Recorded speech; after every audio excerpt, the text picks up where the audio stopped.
ಬೆಂಗಳೂರು ನಗರದ ಸಂಸ್ಕರಿಸಿದ ತ್ಯಾಜ್ಯ ನೀರನ್ನು ಕೋಲಾರ ಜಿಲ್ಲೆಯ ಹಾಗೂ ಚಿಕ್ಕಬಳ್ಳಾಪುರ ಜಿಲ್ಲೆಯ ಚಿಂತಾಮಣಿ ತಾಲೂಕಿನ ಒಟ್ಟು 126 ಕೆರೆಗಳಿಗೆ ತುಂಬಿಸುವ ಏತ ನೀರಾವರಿ ಯೋಜನೆ ಕಾಮಗಾರಿಯ ದ್ವಿತೀಯ ಹಂತದಲ್ಲಿ 272 ಕೆರೆಗಳಿಗೆ ನೀರು ತುಂಬಿಸುವ ಏತ ನೀರಾವರಿ ಯೋಜನೆಯ ಕಾಮಗಾರಿ.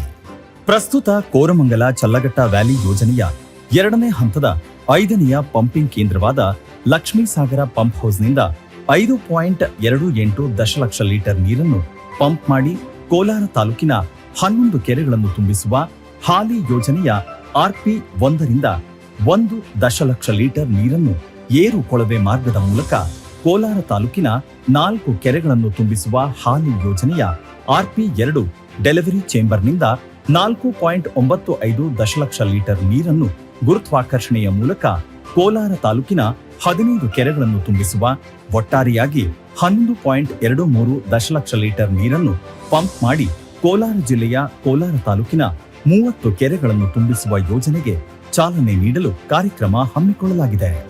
ಕೆಸಿ ವ್ಯಾಲಿ ಯೋಜನೆಯ ಮೊದಲನೇ ಹಂತ.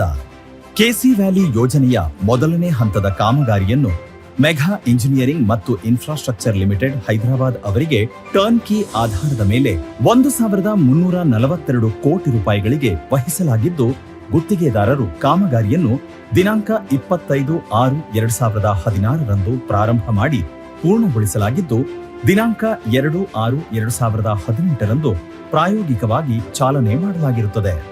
ಇಲ್ಲಿಯವರೆಗೂ ಹಂತ ಹಂತವಾಗಿ ಕೋರಮಂಗಲ ಚಲ್ಲಘಟ್ಟ ಸಂಸ್ಕರಣಾ ಘಟಕಗಳಿಂದ ಯೋಜಿತ 440 MLD ಸಂಸ್ಕರಿಸಿದ ತ್ಯಾಜ್ಯ ನೀರಿನ ಪೈಕಿ ಪ್ರಸ್ತುತ ದಿನಂಪ್ರತಿ ಲಭ್ಯವಾಗುತ್ತಿರುವ ಸರಾಸರಿ 290 MLD ನೀರನ್ನು ಯೋಜಿತ 126 ಕೆರೆಗಳ ಜೊತೆಗೆ ಹೆಚ್ಚುವರಿಯಾಗಿ 12 ಕೆರೆಗಳು ಹಾಗೂ ಇದರೊಂದಿಗೆ ಹೊಸಕೋಟೆ ತಾಲೂಕಿನ 5 ಕೆರೆಗಳನ್ನು ತುಂಬಿಸಲು ಯೋಜಿಸಲಾಗಿರುತ್ತದೆ.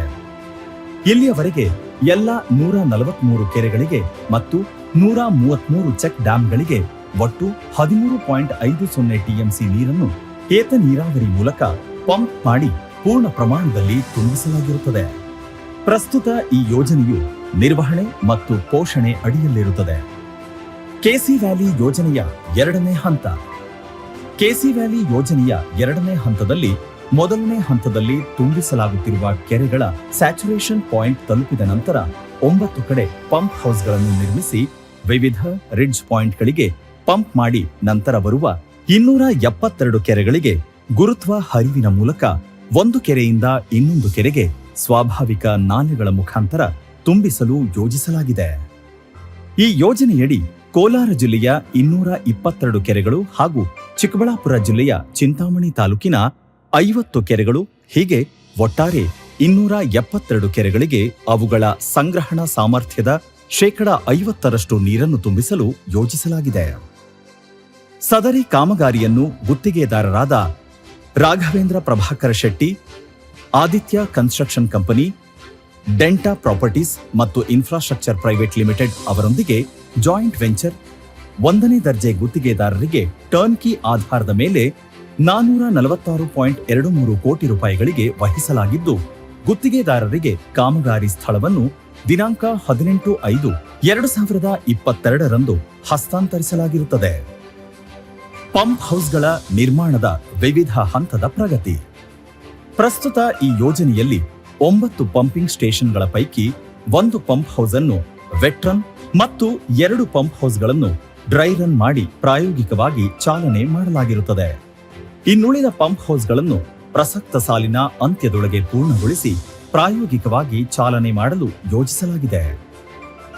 ದ್ವಿತೀಯ ಹಂತದಲ್ಲಿ ಸಂಸ್ಕರಿಸಿದ ತ್ಯಾಜ್ಯ ನೀರನ್ನು ಕೆರೆಗಳಿಗೆ ನೇರವಾಗಿ ಬಳಸುವುದರಿಂದ ಮಣ್ಣಿನ ಆರೋಗ್ಯ ಮತ್ತು ಬೆಳೆಗಳ ಮೇಲೆ ಉಂಟಾಗಿರುವ ಮೌಲ್ಯಮಾಪನ. ಬೆಂಗಳೂರಿನ ಕೃಷಿ ವಿಜ್ಞಾನ ವಿಶ್ವವಿದ್ಯಾಲಯದ ಸಹಯೋಗದೊಂದಿಗೆ IISc ಬೆಂಗಳೂರು ಅವರಿಂದ ಸದರಿ ಅಧ್ಯಯನವನ್ನು ನಡೆಸಲಾಗಿರುತ್ತದೆ. ಮೆಂತ್ಯ, ಮಾರಿಗೋಲ್ಡ್, ಸೌತೆಕಾಯಿ, ಟೊಮೆಟೊ ಮತ್ತು ಬೀಟ್ರೂಟ್ ಈ 5 ಬೆಳೆಗಳ ಮೇಲೆ ಅಧ್ಯಯನ ಮಾಡಲಾಗಿದೆ. ಈ ಅಧ್ಯಯನವನ್ನು ಮರುಬಳಕೆಯ ನೀರನ್ನು ಪರೋಕ್ಷವಾಗಿ ಮರುಪೂರಣ ಮಾಡಿದ ಮತ್ತು ಮಳೆಯಾಶ್ರಿತ ಬೋರ್ವೆಲ್ ನೀರಿನೊಂದಿಗೆ ಹೋಲಿಸಲಾಗಿದೆ. 3 ರೀತಿಯ ನೀರಿನಿಂದ ನೀರಾವರಿ ಮಾಡಿದ ಬೆಳೆಗಳಲ್ಲಿ ಮಣ್ಣಿನ ಗುಣಲಕ್ಷಣಗಳು ಅಥವಾ ಕೃಷಿ ಮಾಪನಗಳಲ್ಲಿ ಯಾವುದೇ ಗಮನಾರ್ಹ ವ್ಯತ್ಯಾಸಗಳು ಕಂಡುಬಂದಿಲ್ಲ. ಮರುಬಳಕೆಯ ನೀರಿನಿಂದ ನೀರಾವರಿ ಮಾಡಿದಾಗ ಇಳುವರಿಯಲ್ಲಿ ಯಾವುದೇ ವ್ಯತ್ಯಾಸ ಕಂಡುಬಂದಿರುವುದಿಲ್ಲ. ಎನ್ಜಿಟಿ ಮಾನದಂಡಗಳ ಪ್ರಕಾರ ಬಿಡಬ್ಲ್ಯೂಎಸ್ಎಸ್ಪಿ ಅವರಿಂದ ನಿರ್ವಹಿಸಲಾಗುತ್ತಿರುವ ಎಸ್ಟಿಪಿಗಳಲ್ಲಿ ಜೈವಿಕ ಪೋಷಕಾಂಶ ತೆಗೆಯುವ ಪ್ರಕ್ರಿಯೆಯ ಮೂಲಕ ಸಾರಜನಕ ಮತ್ತು ಫಾಸ್ಫೇಟ್ ಪೋಷಕಾಂಶಗಳನ್ನು ತೆಗೆದುಹಾಕಲಾಗಿರುತ್ತದೆ. ಸಂಸ್ಕರಿಸಿದ ನೀರು ಮರುಬಳಕೆ ಕಾರ್ಯನೀತಿ ಜಾರಿಗೆ ತರುವುದರಿಂದ ಈ ಕೆಳಗೆ ನಮೂದಿಸಿದ ಉಪಯೋಗ ಉಂಟಾಗುತ್ತದೆ. ಈ ಕೆಳಗೆ ನಮೂದಿಸಿದ ಉಪಯೋಗ ಪಡೆಯಬಹುದು. ಅಂತರ್ಜಲ ಮರುಪೂರಣ ಸುಧಾರಣೆ ಮತ್ತು ಅಂತರ್ಜಲ ಗುಣಮಟ್ಟದ ಮೇಲೆ ಸಕಾರಾತ್ಮಕ ಪರಿಣಾಮಗಳು ಉಂಟಾಗಿರುತ್ತವೆ. ಗಮನಾರ್ಹವಾದ ಸಕಾರಾತ್ಮಕ ಸಾಮಾಜಿಕ ಆರ್ಥಿಕ ಪರಿಣಾಮಗಳು ಉಂಟಾಗಿರುತ್ತವೆ. ಜನ ಜಾನುವಾರುಗಳ ಆರೋಗ್ಯದ ಮೇಲೆ ಯಾವುದೇ ಪ್ರತಿಕೂಲ ಪರಿಣಾಮ ಕಂಡುಬಂದಿರುವುದಿಲ್ಲ. ನೀರಿನ ಲಭ್ಯತೆ ಹೆಚ್ಚಿರುವುದರಿಂದ ಕೃಷಿ ಉತ್ಪಾದನೆ ಹೆಚ್ಚಾಗಿರುತ್ತದೆ.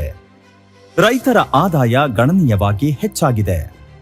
ಹಾಲು ಮತ್ತು ಮೀನಿನ ಉತ್ಪಾದನೆ ಹೆಚ್ಚಾಗಿದೆ. ಅಂತರ್ಜಲ ವೃದ್ಧಿಯಾಗಿದೆ.